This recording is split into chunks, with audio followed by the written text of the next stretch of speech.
सेनापति कौन था? सेल्यूकस। सेल्यूकस की बेटी जो है भारत में रुक जाती है, रह जाती है।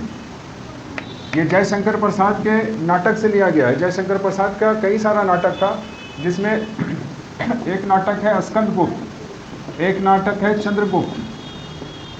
ठीक है, स्कंदगुप्त में है कि स्कंदगुप्त जो है वो मार देता है किसको? हूनों को। और हून जो है जब भारत से हार के चले जाते हैं, स्कंदगुप्त जब हराता है इसको, तो स्कंदगुप्त से प्रेम हो जाता है किसका? देवसेना का। और देवसेना गीत गाती है, वही देवसेना का गीत बन के आया सिलेबस में। एक और नाटक है चंद्रगुप्त। चंद्रगुप्त से लिया गया जो कविता है उसका नाम है कार्नेलिया का गीत। यही चीज़ यहाँ लिखा हुआ है। तो क्वेश्चन पूछेगा कि कार्नेलिया का गीत किस नाटक से लिया गया? तो आंसर क्या होगा? चंद्रगुप्त से। क्वेश्चन उठता है कि क्या है कार्नेलिया का गीत में सारांश क्या है? ये है कि जब सेल्यूकस की बेटी का शादी हो जाता है किससे? चंद्रगुप्त मौर्य से। यही है, यानी सेल्यूकस की बेटी जो है हेलेना, वो कहाँ रह जाती है? कार्नेलिया भी बोलते हैं उसको, कार्नेलिया।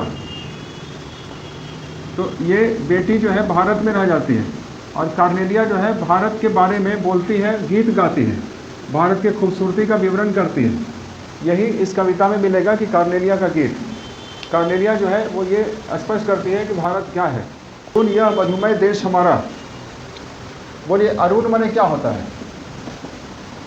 जिनको लगेगा कि हिंदी हो जाता है वो बताइए कि अरुण माने क्या होता है? अरुण माने होता है लाल, और वरुण माने हवा।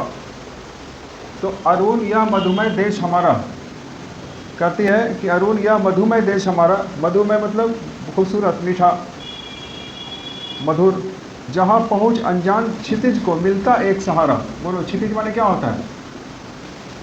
क्षितिज किसको कहा जाता है? जब सूरज डूबना स्थान जहाँ पृथ्वी आकाश मिलता हुआ दिखाई दे, पृथ्वी आकाश मिलता हुआ दिखाई दे, उसको क्या कहेंगे? क्षितिज। मिलता दिखाई दे, ऐसा होता है कि बहुत दूर देखिएगा तो लगेगा कि उस क्षितिज है। तो क्या बोलती है कि ये अरुण या मधुमय देश हमारा, जहाँ पहुँच अनजान क्षितिज को मिलता है एक सहारा। अनजान लोगों को भी एक सहारा मिलता है। सरस ताम रस गर्भ विभा पर, बहुत टेढ़ा है भी। सरस ताम रस, ये ताम रस का मतलब होगा शाम होता है, विभा मतलब चेहरा होता है। मतलब हम पढ़ दें इसको, कह रहा है कि सरस तामरस गर्भ विभा पर नाच रही तरु शिखा मनोहर। सूरज जब डूबने लगता है तो डूबने टाइम जो लाली बन जाता है, तो लाली के ऊपर देखिएगा कि डूबते हुए सूरज में कोई पेड़ उड़ है, कोई ऊपर का टहनी है, तो हवा से हिलता रहता है। तो वही कह रहा है कि सरस तामरस। यहाँ पर तामरस का क्रमण दे दिया, कैसे दिया है? तामरस का मतलब होता है कि ऐसा स्थिति जब शाम को जो सूरज डूबता है वो लाली, और उसके सामने अगर पेड़ का कोई टहनी है और वो हिलता रहता है तो कितना खूबसूरत लगता है। गर्भ विभा पर, चेहरा उसके, मैंने जब सूरज डूब रहा है उसके चेहरा पर जो पेड़ हिल रहा है। लघु सुरधुन से पंख पसारे, लघु माने छोटे, और सुरधुन से पंख पसारे यानी पंख पसार करके।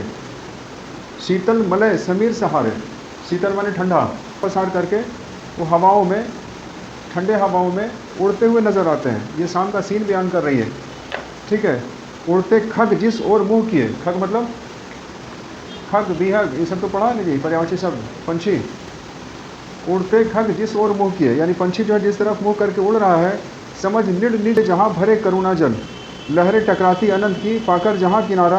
हेम कुंभ ले उषा सवेरे, भारती लुढ़काती सुख मेरे, मदिर उगते रहते जब जग जग रजनी भर तारा। रजनी माने, रजनी माने रात। तो क्वेश्चन पहले लिखिए कि कार्नेलिया के गीत का सारांश लिखे। क्वेश्चन लिखो,